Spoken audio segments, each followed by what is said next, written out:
तेरी वाणी जीवन की रोटी, नैनों की ज्योति अंधेरा मिटाती।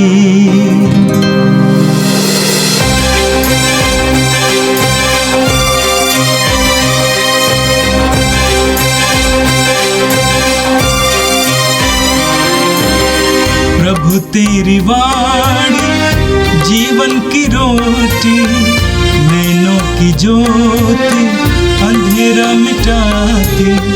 प्रभु तेरी वाणी जीवन की रोटी, नैनों की ज्योति अंधेरा मिटाती। वाणी वाणी वाणी वाणी वाणी पवित्र है, शाश्वत है, जीवन का मन्ना है।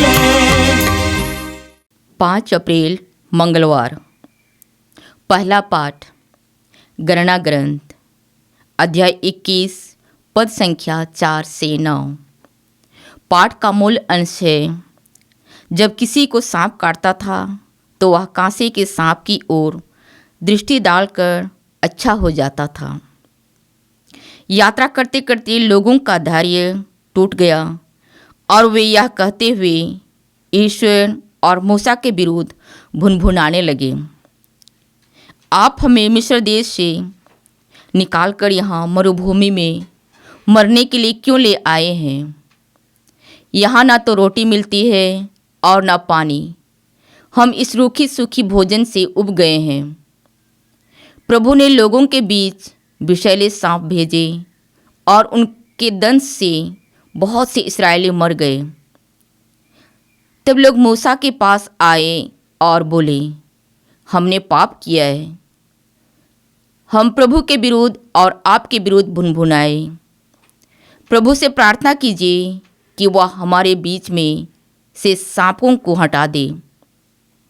मूसा ने जनता के लिए प्रभु से प्रार्थना की और प्रभु ने मूसा से कहा, कांसे का सांप बनवाओ और उसे डंडे पर लगाओ।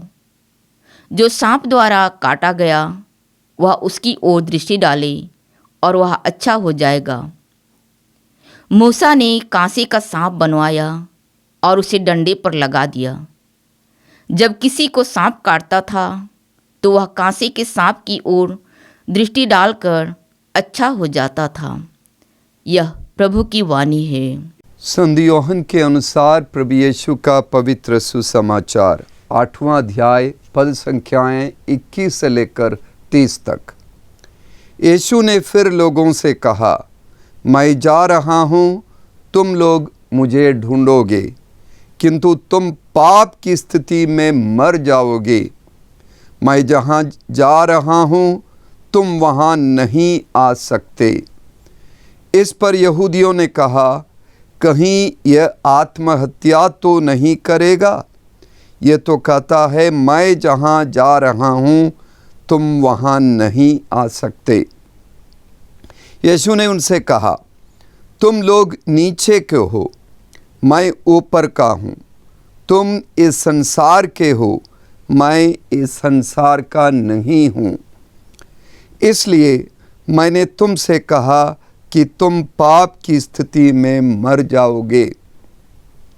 यदि तुम विश्वास नहीं करते कि मैं वही हूँ तो तुम पाप की स्थिति में मर जाओगे। तब लोगों ने उनसे पूछा, आप कौन है? यीशु ने उत्तर दिया, इसके विषय में तुम लोगों से और क्या कहूँ? मैं तुम लोगों को बहुत सी बातों में दोषी ठहरा सकता हूँ, किंतु मैं संसार को वही बताता हूँ जो मैंने उससे सुना है जिसने मुझे भेजा, क्योंकि वो सच्चा है। वे नहीं समझ रहे थे कि वे उनसे पिता के विषय में कह रहे हैं। इसलिए यीशु ने कहा, जब तुम लोग मानव पुत्र को ऊपर उठाओगे तो ये जान जाओगे कि मैं वही हूँ और मैं अपनी ओर से कुछ नहीं करता। मैं जो कुछ कहता हूँ वैसे ही कहता हूँ जैसे पिता ने मुझे सिखाया है। जिसने मुझको भेजा वो मेरे साथ है। उसने मुझे अकेला नहीं छोड़ा, क्योंकि मैं सदा वही करता हूँ जो उसे अच्छा लगता है। बहुतों ने उन्हें ये सब कहते सुना और उनमें विश्वास किया। यह प्रभु का पवित्र सुसमाचार है। क्रीस प्रभु की जय। यीशु में मेरे प्रिय भाइयों एवं बहनों, आज का पहला पाठ गणना ग्रंथ से लिया हुआ है। गणना ग्रंथ यानी पंच ग्रंथों में चौथा ग्रंथ। इस्राएलियों का मिस्र देश से निकलना और कनान प्रदेश में पहुंचने से पहले 40 वर्ष यात्रा में जो समय बिताया गया है, यात्रा में जो अवधि बिताई गई है, उसके बारे में इसमें वर्णन है। तो आज के पाठ में हम सुनते हैं कि इस्राएली होर पर्वत से एदोमियों के देश के किनारे किनारे चलकर लाल समुद्र की ओर आगे बढ़े। यात्रा करते करते लोगों का धैर्य टूट गया और वे ये कहते हुए ईश्वर और मूसा के विरुद्ध भुनभुनाने लगे। क्या कहने लगे? आप हमें मिस्र देश से निकाल कर यहाँ मरुभूमि में मरने के लिए क्यों ले आए हैं? यहाँ ना तो रोटी मिलती है और ना पानी। हम इस रूखे सूखे भोजन से ऊब गए हैं। भाइयों बहनों, इन इस्राएलियों ने प्रभु की विभिन्न कृपाओं को, वरदानों को भुला दिया। प्रभु ने उन्हें मिस्र देश से बचाने के लिए मूसा को भेजा। तमाम चमत्कार उनके सामने दिखाए गए, सब कुछ वे लोग भूल गए। अंत में मिस्रियों के एक हर घर के पहिलौठों को प्रभु ने अपने दूत को भेजकर मरवा दिया। उसके बारे में भूल गए और उन्हें बचाकर लाल सागर पार कराया। लाल सागर के पानी को 2 खंडों में बांटकर मरुभूमि जैसा सूखी भूमि बना दी, उसे भी वे भुला दिए। वे अपने रोटी और अन्य चीज़ों के बारे में चिंतित थे। प्रभु की कृपाओं को, सब कुछ को भुला दिया। हम भी अपने जीवन में जब जीवन की छोटी छोटी बातों पर ही मन केंद्रित करते हैं, प्रभु की कृपाओं को भूल सकते हैं, भुनभुनाने लगते हैं। अपने साथ के लोगों को, परिवार के लोगों के खिलाफ, साथ में कार्य करने वाले लोगों के खिलाफ, समुदाय के लोगों के खिलाफ, समाज के अन्य लोगों के खिलाफ भुनभुनाने लगते हैं। ईश्वर को शिकायतें सुनाने लगते हैं। ईश्वर के खिलाफ भी शिकायत करने लगते हैं। इस बुराई से बचने की ज़रूरत है और प्रभु ने इन लोगों को जगाने के लिए, इनकी कृतज्ञता को भूलकर कृतज्ञ बने रहने के लिए, प्रेरित करने के लिए उनके बीच में विषैले सांपों को भेजा। और मरुभूमि में थे ही, और विषैले सांप मरुभूमि में होते हैं। उन विषैले सांपों ने इन्हें डसा और वे मरने लगे। तब मूसा प्रभु के पास आए और लोगों ने कहा, हमने पाप किया है। और मूसा को आदेश दिया गया कि तांबे का सांप का प्रतिरूप बनावे तांबे से, और उसे देखने वाले चंगे हो जाएंगे। और वे चंगे हो गए। ये कोई जादू नहीं था, लेकिन मूसा के द्वारा उन्हें पश्चाताप करने, प्रायश्चित करने, प्रभु की ओर देखने, ऊपर की ओर देखकर, ईश्वर की ओर देखकर अपने पापों के लिए माफ़ी मांगने, अनुनय विनय करने, विनम्रता लाने का अवसर मिला। जिन लोग ने विनम्रता को अपनाया, प्रार्थना की, निवेदन किया, पश्चाताप किया, वे सारे के सारे बच गए। तो मेरे प्रिय भाइयों बहनों, प्रभु की ओर देखने के लिए, प्रभु की ओर ध्यान केंद्रित करने के लिए, अपने पापों के लिए प्रायश्चित करने के लिए हमें प्रभु प्रेरणा दे रहे हैं। और यही बात आज के सुसमाचार में हम सुनते हैं। यीशु कहते हैं, जब तुम लोग मानव पुत्र को ऊपर उठाओगे तो ये जान जाओगे कि मैं वही हूँ और मैं अपनी ओर से कुछ नहीं करता। और जो लोग यीशु को क्रूस पर टंगे हुए यीशु को, मुक्तिदाता को देखेंगे विनम्रता के साथ, वे बचेंगे, उन्हें रक्षा मिलेगी, उन्हें मुक्ति मिलेगी। कांसे का या तांबे का जो सांप की जो मूर्ति बनी, उसके बाद लोगों में ये परंपरा हुई, उस मूर्ति की पूजा भी करने लगे। ये तो केवल एक प्रतिबिंब था ईश्वर की ओर देखने का, लेकिन लोग उसकी पूजा करने लगे। हम प्रज्ञा ग्रंथ में पढ़ते हैं, जब तेरी प्रजा पर जंतुओं का प्रकोप भड़क उठा और वो कुटिल सांपों के दंश से नष्ट हो रही थी, तो तेरा क्रोध बहुत समय तक नहीं बना रहा। उसे चेतावनी के रूप में कुछ समय तक डराया गया और संहिता की आज्ञाओं का स्मरण दिलाने के लिए, हाँ, संहिता की आज्ञाओं का स्मरण दिलाने के लिए उसे मुक्ति का चिन्ह दिखाया गया।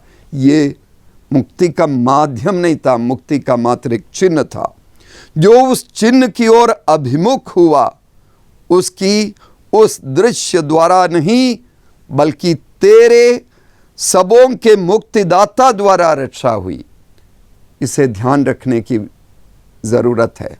वो सांप का वो जो रूप है, उससे लोगों की रक्षा नहीं हुई, लेकिन मुक्तिदाता के माध्यम से, रक्षक के माध्यम से उसकी ओर लोग उनके आंखें फिरने से, निहारने से और पश्चाताप और अनुनय विनय के साथ प्रार्थना करने से चीज़ें बदल गई, उनकी मुक्ति हो गई।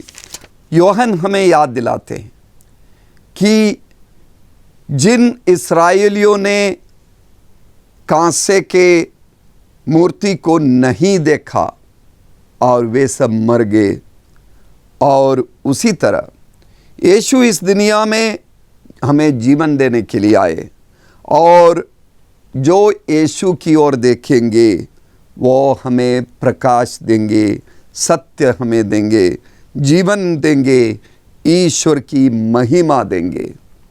और वो जीवन देने वाला प्रभु है। जो उसकी ओर देखेगा वो बच जाएगा, वो जीवन की परिपूर्णता से वो मुक्ति के राह में आ जाएगा। आज के सुसमाचार के शुरुआत में यीशु कहते हैं कि तुम लोग मुझे ढूंढोगे किंतु तुम पाप की स्थिति में मर जाओगे। पाप की स्थिति में मर जाओगे। 3 बार आज के सुसमाचार में यीशु इस बात को दोहराते हैं, तुम पाप की स्थिति में मर जाओगे। मेरे प्रिय भाइयों बहनों, बहुत सारे लोग आत्महत्या करते हैं। आत्महत्या के बहुत सारे कारण हैं। कुछ लोग मानसिक रूप से विचलित हो जाते, सिजोफ्रेनिया और अन्य मानसिक बीमारियां। कभी कभी कुछ लोग नशे के अधीन होने के बाद आत्महत्या के बारे में सोचते हैं। मादक द्रव्यों का सेवन करने वाले आत्महत्या करते। तो आत्महत्या तो एक पाप है, कानूनन एक अपराध है, लेकिन एक आध्यात्मिक आत्महत्या के गर्त की ओर हम शनै शनै आगे बढ़ते हैं। इसकी ओर प्रभु हमें चेतावनी दे रहे हैं। जो लोग अहंकारी हैं, यीशु याद दिलाते हैं कि जो अहंकार करते हैं, प्रभु की बातों को नहीं सुनते हैं, जो अपने आप को ज्ञानी समझते हैं, जो कहते हैं हमें सब कुछ मालूम है, ईश्वर से भी बढ़कर हम जानते हैं, इस तरह के दंभी लोग आत्मिक आत्महत्या की ओर धीरे धीरे बढ़ते हैं। यीशु को सुनने वाले उन यहूदियों ने यह सवाल पूछा यीशु की बातों को सुनने के बाद, कहीं यह आत्महत्या तो नहीं करेगा? ये तो कहता है मैं जहाँ जा रहा हूँ तुम वहाँ नहीं आ सकते। यीशु की बातों को वे लोग नहीं समझ पाए, क्योंकि उनके अंदर एक प्रकार का जिद्दीपन था। प्रभु के वचन को ना समझने किया जिद्दीपन था, समझने से वे लोग इनकार करते थे। आत्मिक आत्महत्या का एक दूसरा कारण या पाप की स्थिति में मरने का दूसरा कारण है जब कोई ऊपर की ओर, ईश्वर की ओर देखने से मना करता है, जब किसी की नज़र केवल और केवल, सिर्फ और सिर्फ दुनियावी चीज़ों की ओर लगी रहती है। यूहन्ना के सुसमाचार के 8वें अध्याय के 23वें पद पर प्रभु कहते हैं, तुम लोग नीचे के हो, मैं ऊपर का हूँ। तुम इस संसार के हो, मैं इस संसार का नहीं हूँ। हम लोग इस संसार के रहते हुए इन संसार की चीज़ें, नीचे की चीज़ें, हमारी भूख की चीज़ें, हमारे रोज़मर्रा की ज़रूरतों की बात सोचते हैं। उन इस्राएलियों की तरह तो हम आत्मिक आत्महत्या की ओर बढ़ते हैं। और तीसरी बात है, पाप की स्थिति में मर जाने यानी आत्मिक आत्महत्या का तीसरा कारण है जब कोई व्यक्ति जानबूझकर सत्य के प्रति अनजान बना रहता है, सत्य जानने की इच्छा नहीं रखता है, तो वो आत्मिक आत्महत्या की ओर बढ़ता है। और ज्ञानी होकर अज्ञानी बनना, ये बड़ा पाप है। यीशु उन सुनने वाले अपने श्रोता उनको समझा रहे हैं, लेकिन वे यहूदी यीशु से पूछ रहे हैं, आप कौन हैं? यीशु ने उनसे ये उत्तर दिया, इसके विषय में तुम लोगों से और क्या कहूँ? मैंने बहुत बार अपने बारे में बातें कही है, स्पष्ट किया है। मैंने बहुत बार तुम लोगों के सामने चमत्कार दिखाया, बहुत से अच्छे कार्य दिखाया, तुम्हारी आंखें नहीं खुली, क्योंकि तुम अपने में, तुम दुनियावी चीज़ों में फंसे हो, तुम सत्य को जानना नहीं चाहते। तुम्हारे पास धर्मशास्त्र का ज्ञान है, लेकिन धर्मशास्त्र के उस ज्ञान के आधार पर जीवन की सच्चाइयों को उससे जोड़ने से तुम इनकार करते हो। जिस तरह यीशु ने आत्मिक आत्महत्या के बारे में, पाप की स्थिति में मर जाने की चेतावनी अपने उन यहूदी श्रोताओं को सुनाया, मेरे प्यारे भाइयों बहनों, आज प्रभु यीशु हम सबको यही संदेश देते हैं। हम अपने जीवन में, हम अपने क्रिस्तीय जीवन में कहीं जीवन के इस आध्यात्मिकता की बुनियादी बातों को भूलकर हम आत्मिक आत्महत्या की ओर तो नहीं बढ़ रहे। 3 चीज़ें बहुत ज़रूरी है। दंभी ना बने, अहंकार न पाले। मुझे सब कुछ का ज्ञान है, मुझे ईश्वर पर भरोसे की ज़रूरत नहीं है, मेरा अपने ऊपर भरोसा है, इस तरह की सोच ना रखें। ईश्वर पर भरोसा रखें, ईश्वर पर विश्वास करें, ईश्वर की दयालुता पर भरोसा रखें। दूसरी चीज़ है, दुनियावी चीज़ों में, दुनिया के मूल्यों में, सांसारिक मूल्यों में ना फंस जाएं। और दुनिया का मूल्य है होड़, प्रतिस्पर्धा, दूसरों को काटना, दूसरों को नीचा दिखाना और अधिक से अधिक कमाना, सांसारिक संपत्ति कमाना, धन दौलत के पीछे दौड़ना। प्रभु यीशु पर्वत पर प्रवचन देते हुए मत्ती के सुसमाचार के 6वें अध्याय के 33वें पद पर कहते हैं, तुम सबसे पहले ईश्वर के राज और उसकी धार्मिकता की खोज में लगे रहो और ये सब चीज़ें तुम्हें यूं ही मिल जाएगी। धार्मिकता की खोज करने की ज़रूरत है, संसार की चीज़ों की नहीं। कितने बार हमारी आँखों के सामने हम गरीबों को देखते हैं, भूखों को देखते हैं, नंगे लोगों को देखते हैं, बीमार लोगों को देखते हैं, लाचार लोगों को देखते हैं और हम मानते हैं कि प्रभु ने कहा है कि वो इन लोगों के माध्यम से हमारे बीच में प्रकट होते। लेकिन इनके प्रति हमारा दृष्टिकोण क्या है? हम उन्हें बोझ समझते हैं, हमें उन्हें अभिशाप समझते हैं, हम उन्हें दरकिनार करते हैं। लेकिन यीशु कह रहे हैं, जीवन की सच्चाई को समझो, इन्हीं में मैं हूँ। इस तपस्या काल में मेरे प्यारे भाइयों बहनों, यीशु को हम पहचाने, दुनिया के लोगों के बीच में पहचाने और स्वर्ग की ओर दृष्टि लगाएं और साथ साथ ईश्वर को हमारे बीच में भी पहचाने। आइए हम प्रार्थना करें। सर्वशक्तिमान प्रेमी पिता ईश्वर, हम तुझसे क्षमा मांगते हैं।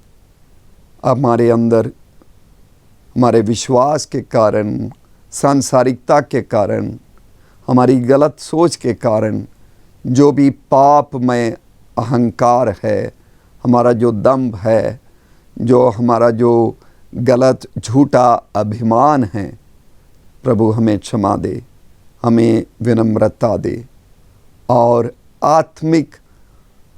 आत्महत्या से हमें बचा ले, पाप की स्थिति में मरने से हमें बचा ले, हमें पुण्य की ओर ले चल, हमें पवित्रता की ओर ले चल, हम तुझे देख सके और एक दूसरे को देख सके, एक दूसरे में तुझे पहचान सके और ईश्वर की ओर लगातार हम नज़र लगाते हुए, टिकाते हुए मुक्ति की राह पर चलने की कृपा हमें प्रदान कर। इस अशांतिपूर्ण संसार के लिए प्रार्थना करते हैं।